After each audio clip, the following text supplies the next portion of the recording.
It was another bloody day in Syria. Opposition activists say 181 people were killed across the country Thursday. This was the scene in Damascus where a suicide bomber attacked one of the city's main mosques. At least 42 people were killed, 84 wounded. The government and the rebels are trading blame for that one.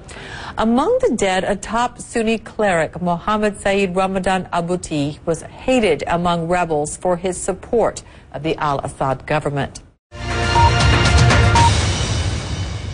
The explosion left a scene of devastation and chaos. Rescuers carried the dead and wounded out of the mosque through debris and pools of blood. The state media said the blast was caused by a suicide bomber who slipped in while a religious lesson was underway. Apart from Sheikh Mohammed al-Bouti, most of the others who died were reported to be students. Such scenes have become all too familiar over the past 2 years, but this was far from being an ordinary attack. Sheikh al-Bouti was probably the most familiar face on Syrian national television. His sermons were broadcast weekly, and he had his own program. He was an outspoken defender of the minority Alawite regime, making him a hate figure for the opposition, which is largely rooted in his own majority Sunni community. His death was clearly a huge psychological blow. State television dropped all its programs and ran a 2-hour news bulletin on the event.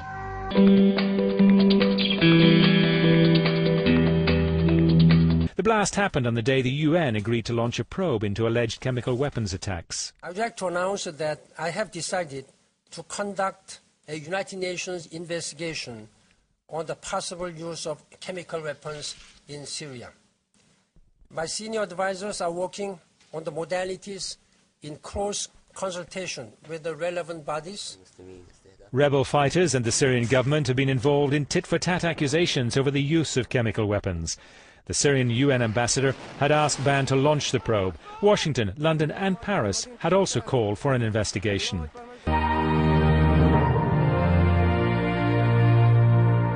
He was not prepared to clarify things further. Secretary General, can you make it clear, is this an inquiry into all the allegations or just the one? He wouldn't answer, leaving things deliberately ambiguous because he knows this is a deeply controversial issue.